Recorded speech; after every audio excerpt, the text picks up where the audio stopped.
The notary's office was quiet in that polite, professional way that makes grief feel louder. I remember the smell of paper and old leather chairs, the way my son Asher kept rubbing his thumb against his wedding ring even though his wife had been gone for months. I sat beside him, hands folded, watching a stranger handle pieces of my family's life like routine paperwork. Death does that. It turns love into documents. The notary cleared his throat and slid a small envelope across the desk. It wasn't thick. It wasn't dramatic. Just heavy in a way you feel in your chest. "These were found with your late wife's personal effects," he said. "Inside were keys. Not house keys. Not car keys. They were polished. Modern. Expensive." The notary didn't look up when he spoke again. "A property transfer was already completed," he said calmly. "The residence is in your name." Asher frowned. "What residence?" The notary adjusted his glasses and read from the file like he was ordering lunch. "A luxury penthouse. Downtown. Fully furnished. Already paid for." I felt my stomach tighten before Asher spoke again. "That can't be right," he said. "My wife and I lived in Providence. She hated the city." The notary finally looked up. "Sir, the title is clear. No disputes. No liens." He slid the folder forward. "Luxury penthouse. Already in his name." Those words didn't land all at once. They arrived slowly, each one pressing harder than the last. His wife was dead. The funeral flowers were still drying. And somehow, she had left him a home he had never seen. I watched my son's face change. Not anger. Not sadness. Confusion is worse. Confusion cracks people open. Let me ask you something, because I've had years to think about it. If your spouse died and left you a secret home, would you open the door? Subscribe now.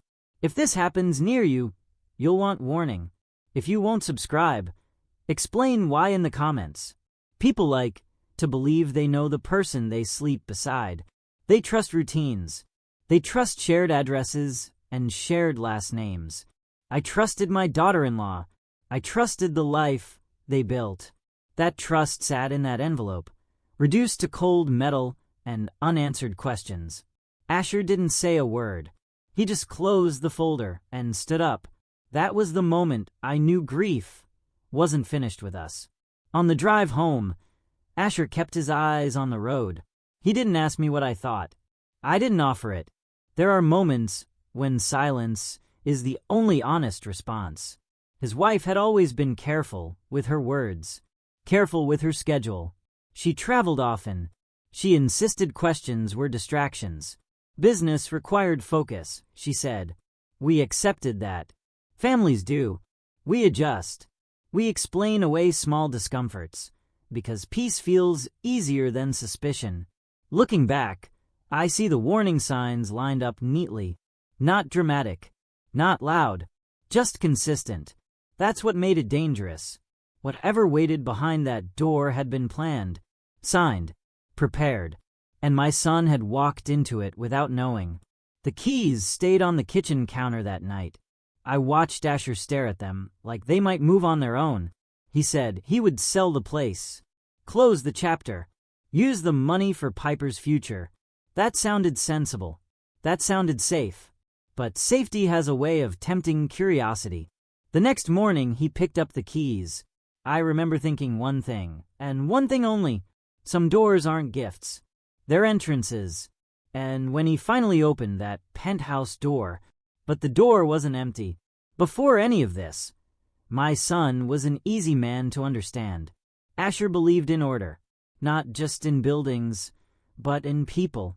He liked clean lines, early mornings, and promises that stayed kept. He married once. He worked one job. He built one home and expected to grow old inside it. That house in Providence wasn't fancy. It didn't need to be. It held birthdays, late dinners, spilled milk, and the quiet confidence of routine.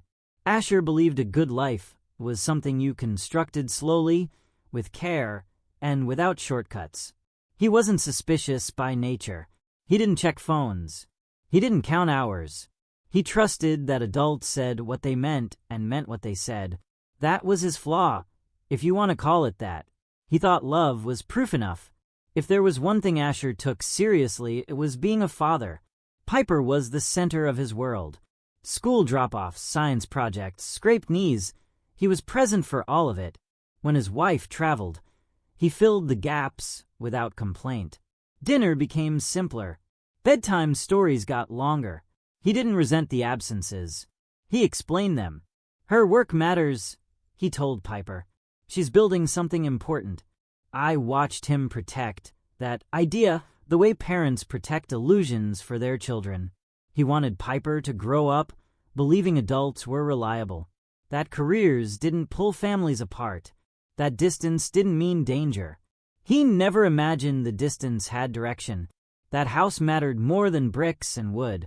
It was where Asher felt anchored, where bills were paid on time, where plans made sense, where his wife returned between trips, bringing gifts and stories that always sounded finished, even when they weren't.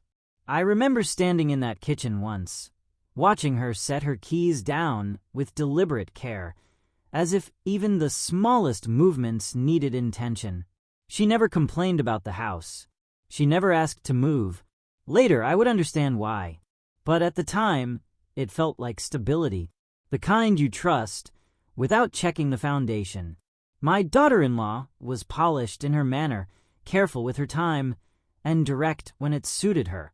She dressed well, spoke clearly, listened just enough to make you feel heard. She didn't overshare. She didn't ask for advice. She kept her work separate from her marriage, and she was firm about it. Some things are better left professional, she once told me. I respected that. I told myself privacy was a strength. Her business trips followed patterns. Same luggage, same vague explanations, same insistence that questions created stress. Asher accepted that. He thought love meant not prying. I thought the same. There was one rule in their marriage that never sat right with me, though I couldn't explain why. He was not to ask about her trips. Not where.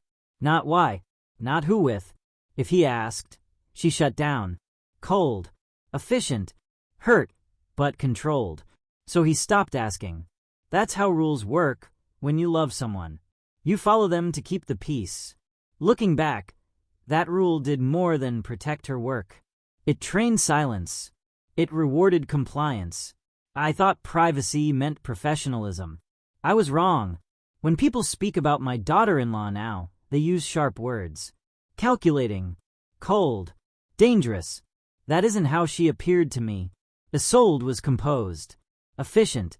She moved through rooms like someone who knew exactly how long she intended to stay. Nothing about her felt careless. She remembered birthdays. Sent thank you notes. Never raised her voice. If you asked her opinion, she gave it cleanly, without decoration. If you crossed a boundary, she didn't argue. She withdrew. At the time, I mistook that for maturity. I thought restraint meant discipline. I thought control meant reliability. What I didn't understand was that some people aren't guarded because they're private. They're guarded because every detail is calculated for a purpose. Isolde didn't express affection the way other women I knew did. She didn't cling. She didn't reassure. She assumed stability didn't need repeating. Asher filled that space without noticing. He spoke for both of them at gatherings. He softened her silences. He translated her focus into devotion. She shows love differently, he'd say. And maybe that was true, but there was a precision to her distance that felt intentional. She knew when to lean in and when to step back. She knew how much warmth was enough to keep trust intact. I noticed she never shared uncertainty, never admitted confusion, never asked for help. Looking back, that wasn't strength. It was containment. The rule about her trips deserves more attention than we gave it. She didn't forbid questions out of fear. She forbade them out of control. If Asher asked when she'd be back, she answered. If he asked where she was going, she deflected. If he asked who she was meeting, she shut down completely. It was never dramatic, just final. That kind of boundary teaches people something very specific. Stop looking. And so he did. I did too. We told ourselves it was none of our business. That trust meant acceptance. What we were really doing was honoring a system that worked only for her. Isolde enjoyed expensive things, though she never flaunted them. Her clothes were tailored. Her accessories were subtle. Her preferences leaned toward quality rather than display. Asher earned well, but not enough to explain all of it. When I once asked about a bracelet she wore, she smiled and said it was a bonus from a successful deal. That answer satisfied everyone in the room, but the pattern mattered. The accumulation, the quiet upgrades that didn't match the life we saw. Nothing looked excessive on its own. Together, it told a story we didn't want to read. After her death, people asked me if I suspected anything. The truth is uncomfortable. I notice things. I simply explain them away. We all do that. We smooth over discomfort to preserve peace. We ignore friction because conflict feels worse.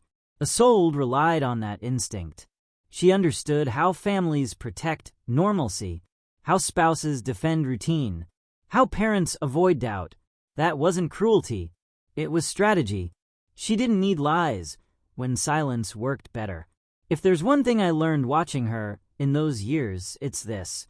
Pay attention to what people forbid you from asking. Not loudly, not angrily, just consistently, because the answers you're denied are often more important than the ones you're given. The call came early in the morning. That's how these things usually arrive, before you've had time to prepare yourself for the rest of the day. A voice on the other end asking if you're sitting down. A pause that already tells you the answer. There had been an accident. A highway outside the city. A collision involving a truck and a smaller car. They used careful language. Polite language. Language meant to soften a truth that doesn't soften. Isolde didn't survive. Asher stood very still when he heard. No shouting. No collapse. Just a quiet nod, as if agreeing to something he hadn't been offered a choice in. I watched my son absorb the sentence that would divide his life into two parts, before and after. There are hours after news like that where nothing feels real. People move around you. They ask questions you can't answer. They hand you papers. They make arrangements, as if time has not stopped completely. Asher answered what he could. He signed what was needed. He didn't cry. He focused on Piper, who asked where her mother was and why everyone was whispering. He told her the truth, gently. Too gently, maybe. That night, he slept on the couch with the television on, volume low, as if silence might finish the job grief had started. I sat at the kitchen table and waited for something to make sense. Nothing did. The funeral was tasteful, controlled, exactly the kind of farewell Isolde would have approved. Colleagues spoke about her brilliance, her discipline, her success. Friends spoke about her privacy, as if it were a virtue everyone should admire. Asher listened politely. He thanked people. He held Piper's hand. No one mentioned the things we didn't know. We buried the version of her that existed in public. The professional, the wife, the mother. We didn't bury the other one. At the time, we didn't even know she existed. After the funeral, questions appeared quietly. Where exactly had she been going that night? Why was she driving alone? Why had she refused Asher's offer to pick her up earlier? No one pressed for answers. Death has a way of shutting down curiosity. It feels disrespectful to ask too much. It feels wrong to look for gaps. So we didn't. We told ourselves accidents don't come with explanations, that searching only deepens pain. We chose peace over clarity. That choice would cost us later. The house in Providence felt different without her. Not emptier, quieter. Her closet remained organized, her desk untouched, her phone locked and unreadable. Everything she left behind was orderly, controlled, closed. Grief filled the spaces where answers should have been. Asher tried to move forward, to be strong, to rebuild routine for Piper. He believed the worst was over. That belief lasted until the keys arrived. Months later, when the sharpest edge of loss had dulled, the envelope resurfaced. Not as memory, as fact. A notary's office. A set of keys. A sentence that didn't belong in our lives. And suddenly, the silence she left behind didn't feel empty anymore. It felt prepared. Then the keys arrived. The building stood apart from everything around it. Glass, steel, quiet confidence. The kind of place that doesn't advertise, because it doesn't need to. Asher hesitated before stepping inside. Not fear. Something closer to reluctance. Like his body understood what his mind hadn't accepted yet. The elevator ride felt longer than it should have. Numbers climbed in silence. No music. No voices. Just the low hum of machinery carrying him toward something his wife had never mentioned. I wasn't there with him, but he told me later that his hands shook as he held the keys. Not from grief. From anticipation. Some part of him already knew this wasn't going to end cleanly. The door opened smoothly. No resistance. No drama. Inside was light. Space. Order. The penthouse didn't feel lived in. It felt prepared. Every surface intentional. Every piece placed with care. Nothing personal. Nothing warm. This wasn't a refuge. It was a stage. Asher stepped inside slowly, like someone entering a place where rules were already written. There were no family photos, no children's drawings, no signs of a shared life, only luxury that spoke to status, not comfort. That's when it struck him. This place hadn't been waiting for him. It had been waiting for use. The vault was hidden behind a wall panel, so seamless you'd miss it if you weren't looking for it. Inside were files, drives, documents arranged by date and category, not memories, records. Asher sat on the floor and opened the first folder, then another, then another. Names appeared that meant nothing at first. Numbers, property addresses, transfers. This wasn't a hobby. It wasn't a side interest. It was a system. And systems don't exist without intention. In the center of the living room sat a single velvet chair. It faced the windows, not the city, reflections. It wasn't decorative. It was placed. Asher stood there longer than he meant to. Something about that chair unsettled him more than the files, more than the vault. It suggested observation, not relaxation. Someone had sat there often, watching, waiting. The thought followed him even as he moved away. He noticed the cameras last. Small, clean, nearly invisible. One in the corner, one near the hallway, one angled toward the vault. Asher felt his chest tighten. This place hadn't just been used. It had been monitored. He checked the system. It was active. Password protected. Recently accessed. That was the moment curiosity gave way to fear. Because surveillance means expectation. And expectation means plans. Secrets don't die with people. They wait. There were personal items, but none that told a full story. A second phone. Locked. A calendar with initials instead of names. A notebook with symbols he didn't recognize. Everything pointed outward, toward deals, movements, timing. Nothing pointed home. Asher realized this place hadn't been hidden because it was shameful. It had been hidden because it was functional. And whatever function it served was still unfinished. Asher didn't explore further that day. He locked the door and left. On the drive back to Providence, the house he thought he knew felt unfamiliar. Smaller, less secure. He didn't tell Piper where he'd been. He didn't tell me what he'd found. He needed time to think.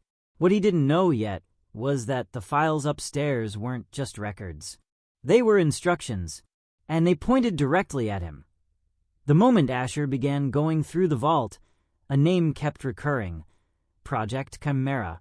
It sounded harmless at first, administrative, corporate, until he started connecting the dots. Addresses matched transactions he hadn't authorized. Names Soren Victor Kincaid appeared repeatedly in spreadsheets and emails. Figures that didn't belong in a family ledger. Documents that didn't mention his wife, but implied her influence at every turn. It became clear Isolde's life outside Providence was not incidental. It was organized, targeted, precise, and her planning reached far beyond what he could see. Asher realized she hadn't been keeping secrets for privacy. She had been building leverage. Soren's name showed up with Victor Kincaid's in a pattern Asher could almost trace like an architect mapping hidden walls. Kincaid was wealthy, shadowy, and untouchable. At least, that's how it appeared in public records. Soren was a tool, ambitious, self-interested, and oblivious. Isolde's notes implied that both were part of a plan designed to move assets, acquire property, and shift responsibility. If things went wrong, Soren would take the fall. Asher's pulse quickened. This wasn't about real estate alone. It was about manipulation, strategy, a game with rules he had never been taught. One misstep, one question asked too late, and the consequences could have destroyed him. The files referenced the house in Providence more than once. His home, his sanctuary, the same house he had believed protected Piper and him. Apparently, it was a bargaining chip, a means to secure a downtown property for Kincaid. Asher felt anger rise, but it was tempered by something sharper. Understanding. She hadn't just taken him by surprise. She had calculated every emotion she could elicit, every reaction, every pause, every instinct she knew he would follow. And she had counted on him never discovering the truth. Among the encrypted emails and spreadsheets, Asher found a single message typed to Soren. Soren is weak. If the deal goes bad, make sure the land goes to Victor Kincaid. He pays cash and asks no questions. Tell him I'm willing to lose the house for the firm's location. Asher will never suspect. He read it 3 times. Every word precise. Every intention clear. The lie wasn't verbal. It wasn't a deception told in haste. It was a written plan, carried out long before he knew it existed. She hadn't just hidden her actions. She had hidden the scale of her ambition, and he was the one who would pay the cost if no one intervened. Asher leaned back in the velvet chair, letting the weight of her planning settle. She had orchestrated everything. The penthouse, the files, the transfers, the manipulations of others. Soren would have been ruined without even realizing it.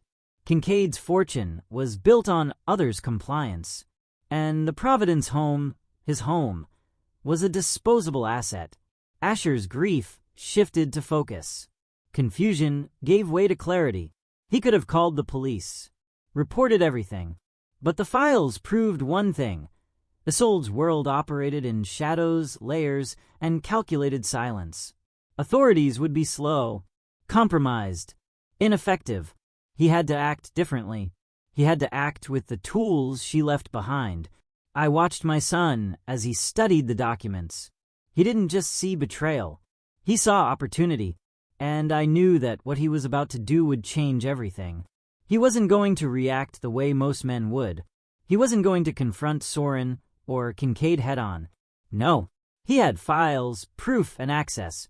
What he would do next was subtle, invisible, and precise. A plan built on exposure, on timing, on control. He was about to turn the instruments of deception into the instruments of revenge. And we both understood one truth. The game wasn't over. Not even close. She planned to lose their home. Among the files, Asher found a recording.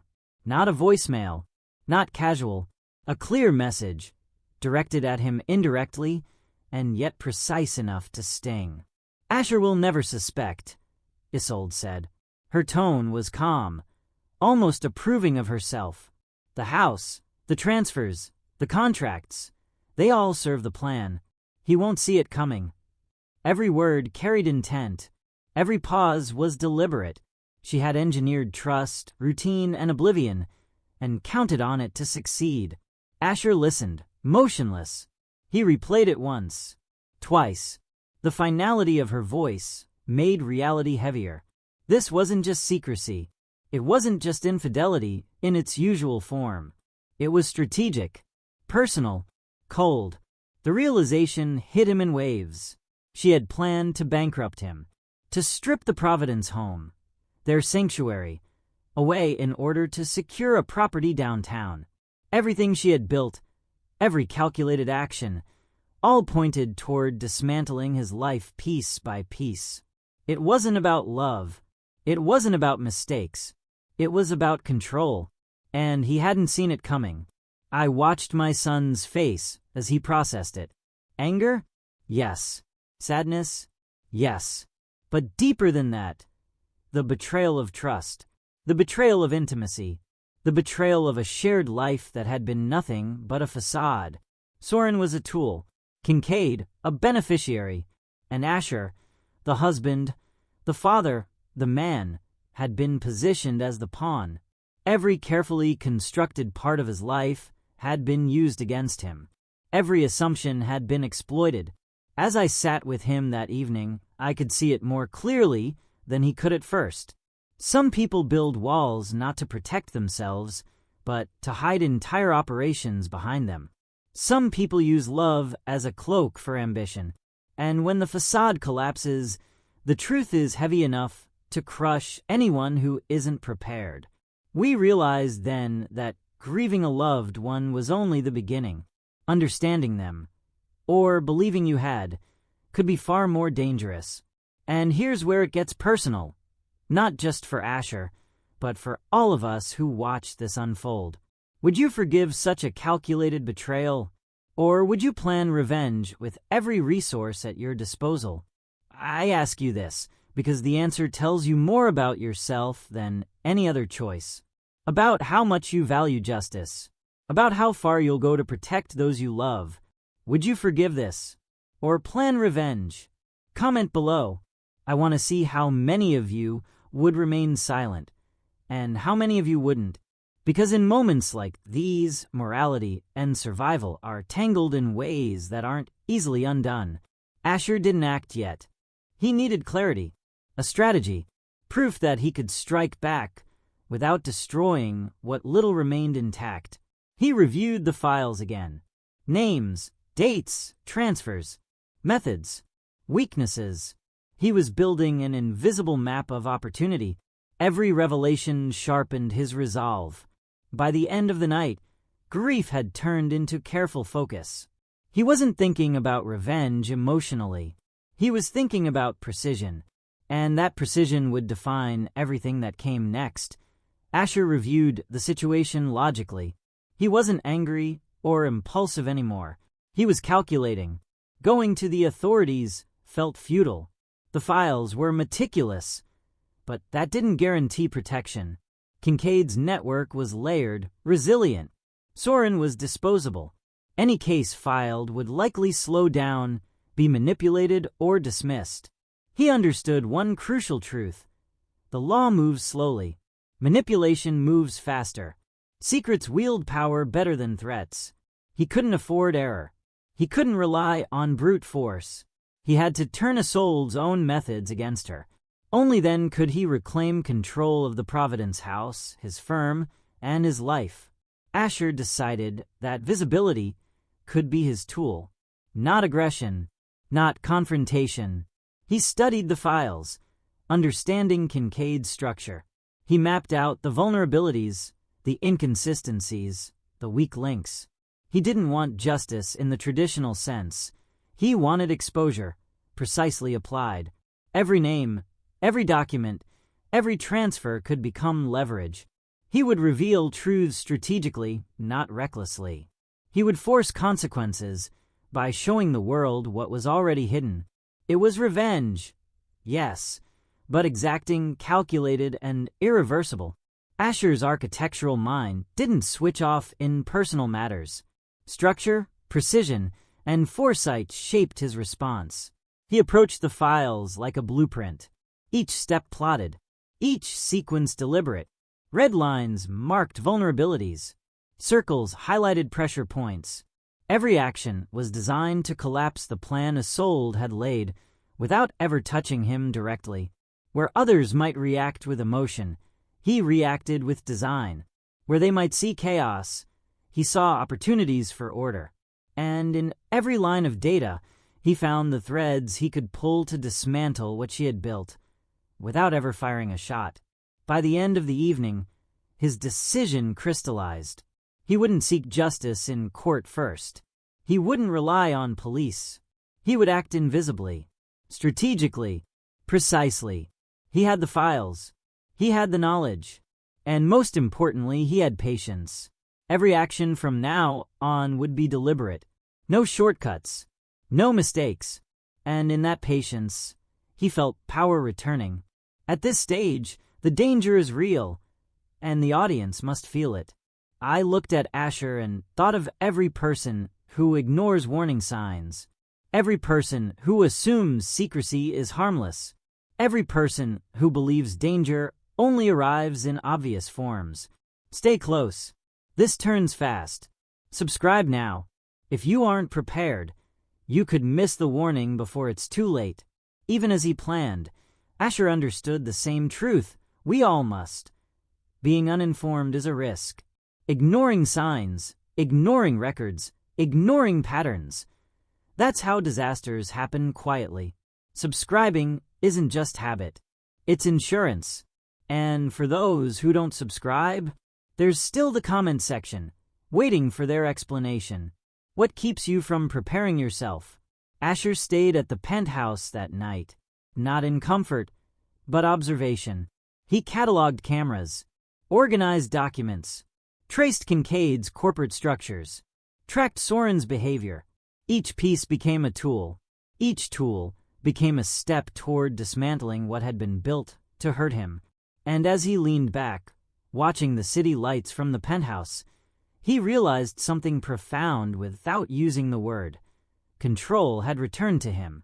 He didn't need vengeance yet. Only precision, patience, preparation. The storm hadn't started, but it was coming. Petra Soto wasn't the kind of journalist who waited for stories to come to her. She sought them, aggressively, relentlessly, without hesitation, and she protected her sources with a loyalty that few could match. Asher knew he needed someone like Petra, someone capable of moving quietly, exposing powerful players, and navigating danger without flinching. He reached out cautiously, providing a brief explanation and a promise. Evidence, names, files. Enough to ignite action, but without exposing him personally. Petra listened, her eyes narrowing slightly, not because she doubted him, but because she understood the weight of what he carried. Soren thought he was untouchable. That arrogance was his armor. Wealth, charm, and the illusion of control had carried him far. He entered rooms with certainty, believing every conversation was beneath him, every gesture calculated to project power, every decision executed with self-interest at the forefront. To Asher, Soren wasn't a mastermind. He was predictable. Greed guided him. Ego blinded him. And for all his confidence, he hadn't anticipated that someone would see through the facade. Fear isn't always loud. It doesn't scream. Sometimes it creeps quietly, twisting nerves and shaking resolve. Soren felt it for the first time when transactions started unraveling unexpectedly. Properties shifted. Lawyers questioned deals. Files surfaced in ways that implied betrayal. He didn't know where to turn. Every ally seemed suspect. Every decision carried risk. The world he controlled was slipping, and he couldn't understand why. Luxury had been Soren's safety net. Expensive furniture, high-end electronics, and a penthouse designed for spectacle gave him confidence. He equated comfort with immunity. A lavish environment became proof that he was untouchable. But appearances only protect those who don't understand that control can be psychological invisible, and relentless. Soren's dependence on style made him vulnerable. When the illusion began to crumble, he had no tools to react, only panic. Soren's flaw wasn't greed. It wasn't ambition. It was predictability. Every move was based on personal gain. Every assumption ignored risk beyond immediate benefit. Asher studied him, mapped him, observed him from a distance. Soren's arrogance became a lever, his impulsiveness a trap, and his confidence the perfect foil for a plan built on deception and exposure. The man who believed himself untouchable would, unknowingly, pave his own undoing. Now, consider this. You've watched his actions, understood his decisions, and seen the vulnerabilities he never noticed. Do you forgive arrogance when it blinds someone to danger? Or do you recognize the inevitability of consequence? Speech balloon type guilty or coward below? Your choice matters, not to Soren, not to Asher, but to yourself. It measures perception, insight, understanding, because sometimes the most revealing judgments aren't about what people do to others, but about what they fail to protect in themselves. Asher's observation continued. Every pattern, every reliance on ego and appearances informed the next move. Soren had no idea he was under scrutiny, no awareness that his confidence had made him fragile. He would continue to act in ways that seemed advantageous to him, unknowingly stepping closer to the psychological trap Asher was preparing. From within the penthouse, every action, every hesitation, every misjudgment would serve as a puzzle piece. And when the time came, Soren would realize he had been ensnared, not by brute force, but by a methodical, invisible hand. The stage was ready. The next act was about to unfold. He trusted her, not entirely, but enough. And in that trust lay a weapon. Asher handed Petra an encrypted package. Inside, every file, every transaction, every email linking is sold to Project Chimera and Victor Kincaid's hidden operations. It wasn't just information. It was proof of intent, timing, and method. He stressed one thing repeatedly. The leak must appear to come from inside Kincaid's inner circle. Petra understood immediately. This wasn't a gift of vengeance. It was a strategic strike, and the effectiveness depended on credibility and timing. She confirmed her methods. He confirmed the details. And for the first time in months, Asher felt a measure of control. The files weren't just a record of betrayal. They were a blueprint for action. Asher's approach relied on the illusion of internal betrayal. Kincaid had to believe that someone close had exposed him, someone who knew the rules, someone he trusted. The files contained exactly that. Every transaction, every instruction, every connection was precise enough to suggest an insider had decided to act, but vague enough that suspicion would circle wildly. Petra's articles were to follow a deliberate schedule. Each piece of evidence, each revelation, would appear in stages. Pressure would build, uncertainty would spread, and Kincaid would be forced to react. Not to Asher, not to the public, but to the belief that his empire was cracking from within. Asher watched Petra outline her plan. He felt a combination of apprehension and satisfaction. His wife's tools, secrecy, calculation, manipulation, were about to be turned against her top client. The first article appeared online the following week. Petra released it under a pseudonym. It was sharp, detailed, and impossible to ignore. Kincaid's assets started moving. Lawyers and accountants scrambled. Shareholders whispered. Asher monitored the activity silently. He didn't need to act yet. The files were doing it for him. Petra's reporting created pressure. Pressure that seemed to come from inside Kincaid's circle. Pressure that he couldn't control. Not because anyone threatened him physically, not because alarms sounded, not because guards chased him. He ran because every certainty he relied on had vanished. The penthouse, the luxury, the allies he trusted, all illusions. The room stripped bare. The distorted voice, the cameras, everything compounded into one simple truth. He was vulnerable, exposed, unprotected. In panic, he abandoned assets. Documents, valuables, and sensitive material were left behind. He didn't pause. He didn't strategize. He only ran. Asher watched from a distance, silent, calculated. Every move Soren had made followed the path Asher predicted. The psychological trap worked without a confrontation, without violence, without noise. Soren left behind everything he valued. The penthouse, the furniture, even personal devices.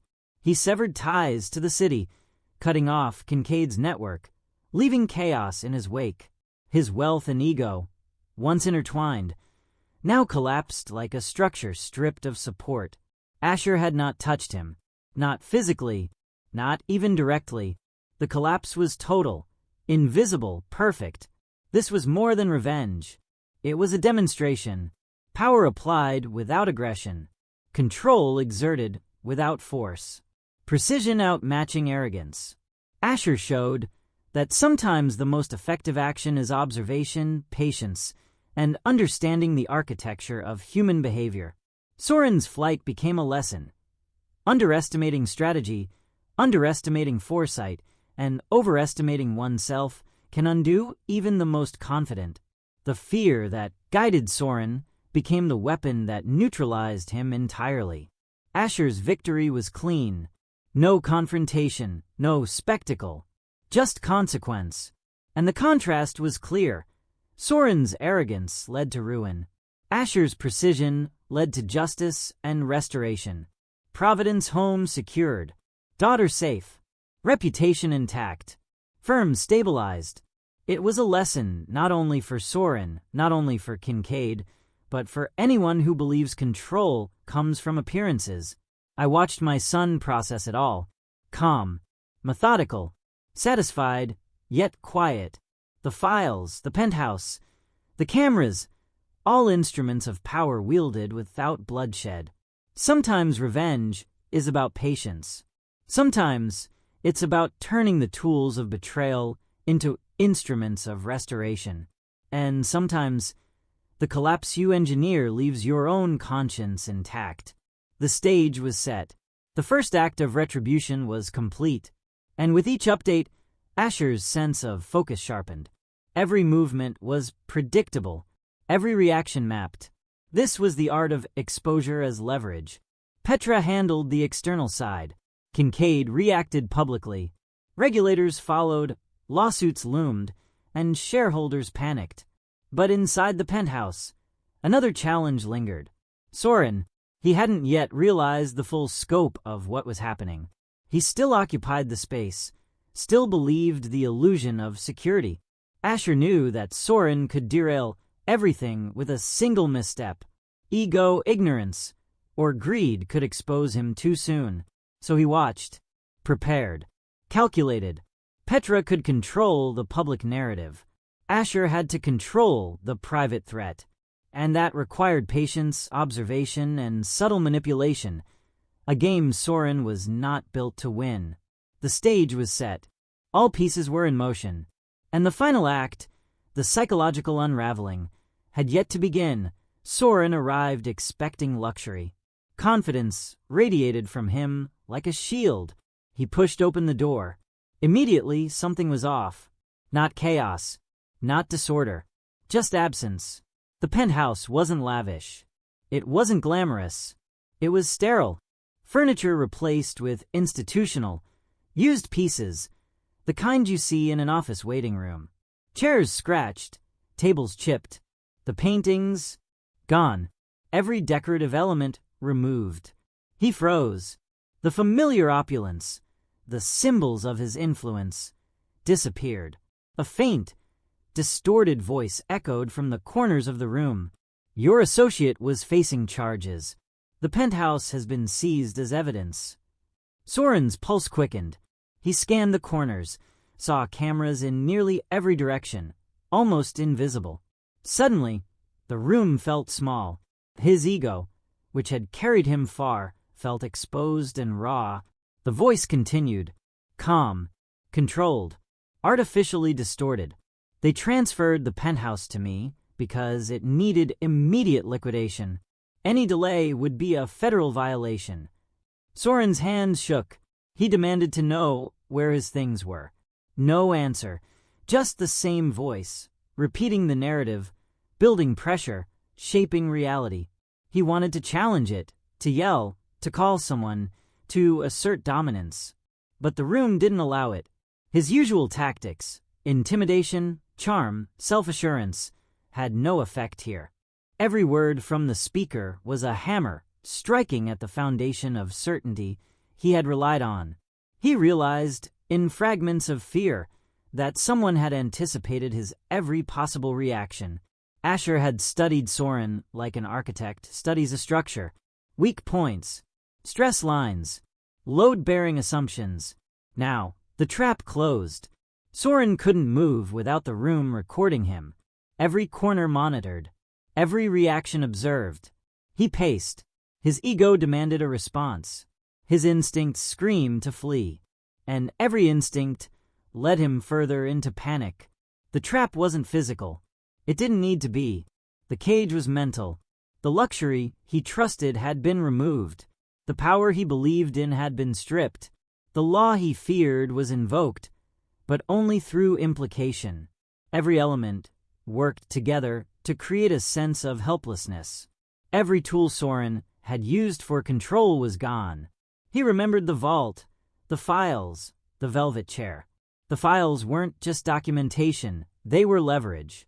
Asher had left them carefully, exposing enough to confirm the illusion of federal involvement, enough to terrify, without revealing the full plan. Soren tried to call his associates. No one answered. Panic amplified. He reread emails, contacts, and numbers.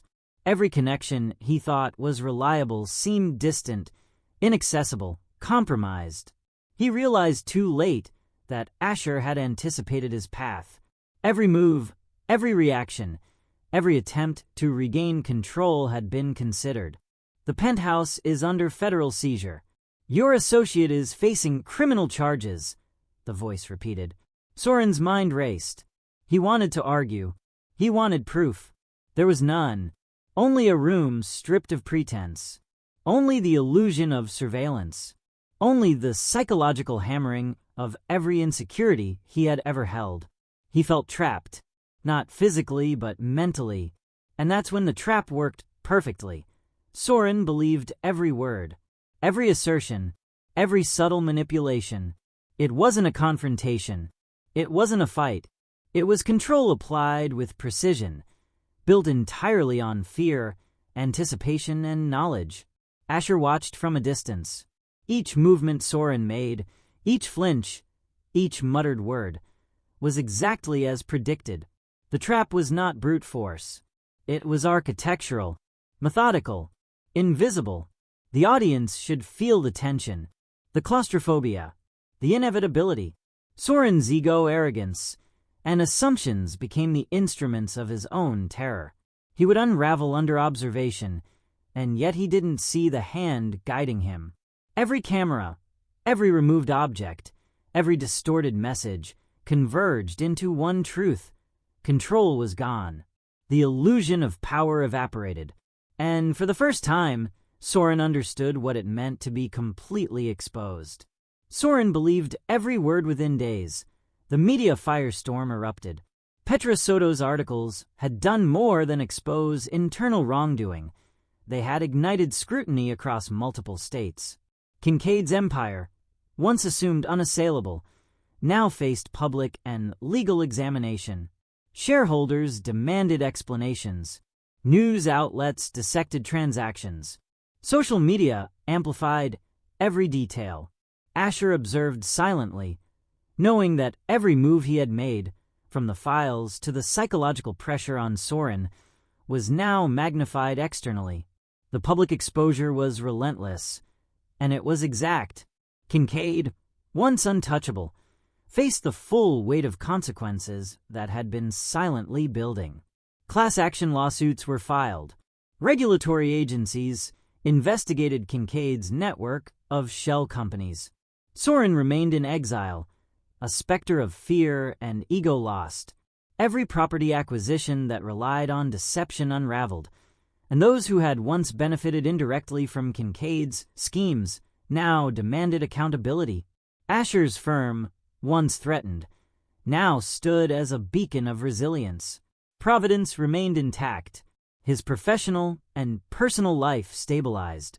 The law, amplified by exposure, became the mechanism of justice that Asher had orchestrated indirectly. Vance and Associates, the architectural firm in Providence, had survived the storm. Projects resumed, trust with clients rebuilt, reputation restored. Asher had not engaged in any confrontation himself. He had relied on strategy, intelligence, and patience.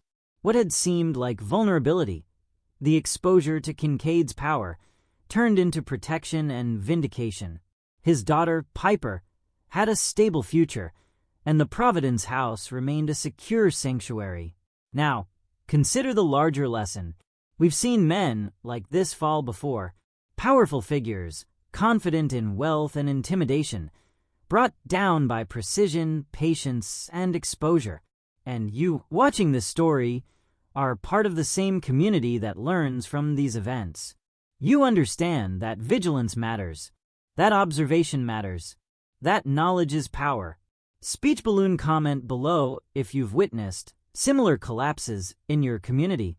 Share experiences, compare strategies, join the conversation. By engaging, you become part of a network that recognizes patterns, anticipates deception, and values foresight over blind trust. It's not just entertainment. It's preparation, reflection, and understanding the power dynamics in human behavior. The downfall of Kincaid reinforced a truth. Systems of manipulation, corruption, and greed eventually face consequences. Asher had not needed to physically fight, threaten, or coerce anyone. The combination of intelligence, strategic exposure, and understanding human nature created a collapse that was inevitable once set in motion. The community, the firms, the public, all witnessed the effect of well-applied pressure and transparency. This was a victory that didn't rely on vengeance for its spectacle. Instead, it relied on precision, ethics, and careful planning. Soren eliminated, Kincaid exposed. The path forward became clear. Asher could now focus on the future, his family, his firm, and the lessons he had learned from betrayal. The tools Isolde left behind, the files, the penthouse, the understanding of human behavior, had not destroyed him. They had armed him. The public collapse of Kincaid validated every decision, every calculated step, and reinforced the idea that knowledge and observation can outweigh brute force. Asher's story, shared through Petra's reporting, and now through you listening, became more than a tale of revenge.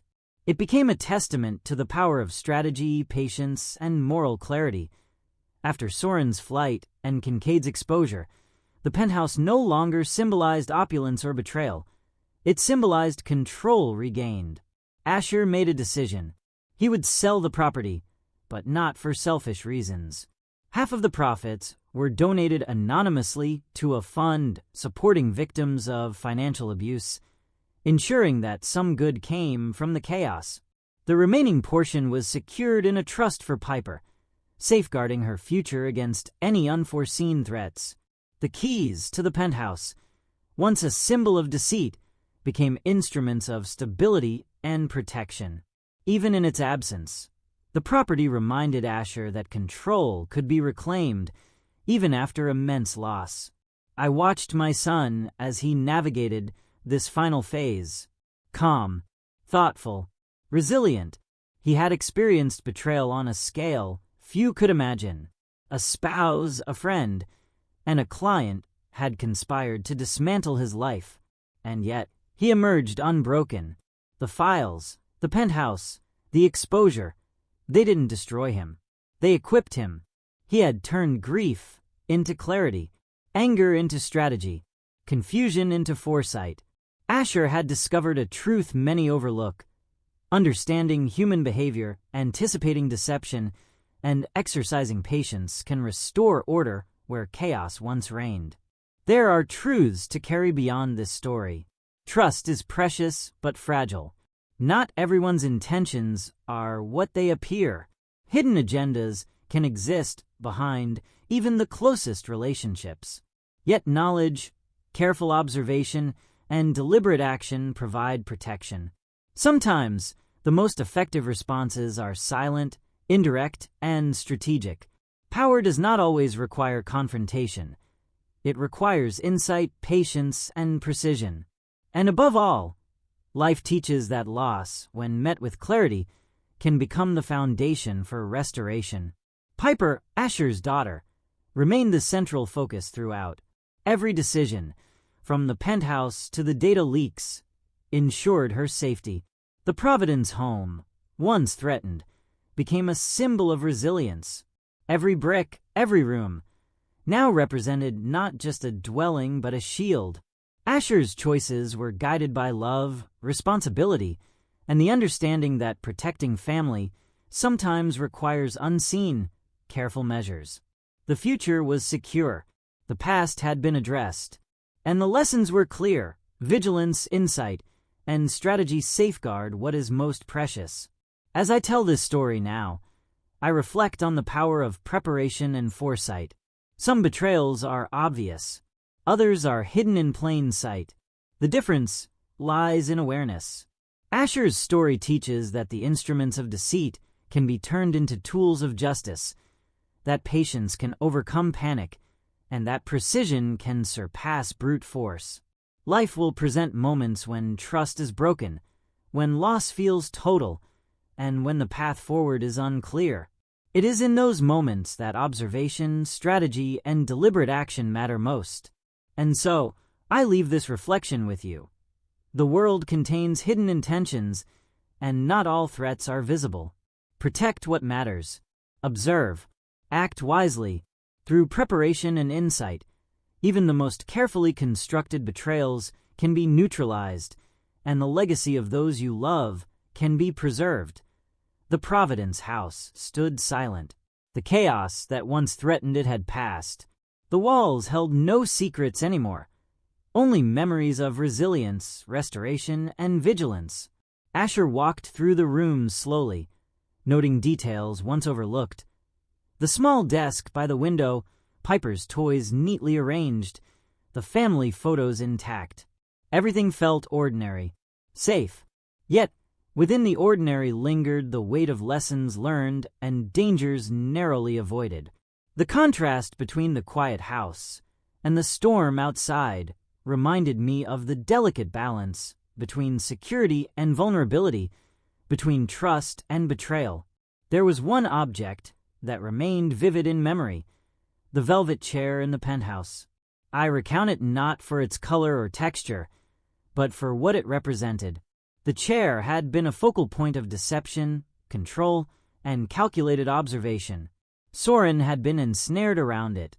Decisions had been made, fear had been magnified, and his ego had crumbled, all centered on that small, silent witness to human weakness and strategy. Even though it was gone, the image lingered. It was a reminder that objects themselves are neutral, but in the hands of those who understand human nature, they become instruments of consequence. Asher never needed to touch the chair to demonstrate power, just as he never needed to confront Soren directly to achieve complete resolution. And so, I speak to you as one who has seen betrayal, strategy, and restoration unfold. Some secrets aren't hidden. They're waiting for discovery, waiting for exposure, waiting for consequences to arrive. Life rarely gives warnings, and even when it does, few recognize them until it is almost too late. The lessons Asher learned are universal. Vigilance, preparation, insight, and decisive action turn loss into restoration, vulnerability into protection. But remember this: some moments demand attention before it's safe to act. Some lessons arrive silently, and ignoring them can be costly. Arrive too late. This isn't just a call to action. It's a shield, a measure of preparation. The The world contains hidden intentions, and awareness is your first line of defense. Fail to act now, and you risk being unprepared for the unseen challenges that can appear in your own life. And for those who hesitate, there's still the comments section. Explain why you won't subscribe. Share your reasoning. Reflect on your readiness. Confront your own willingness to face danger without notice. This is more than a story. It is a reminder that vigilance, understanding, and timely action can protect what you value most. As you leave this tale, remember the velvet chair, the penthouse, and the Providence house. Lessons linger, secrets wait, and consequences arrive, often when least expected.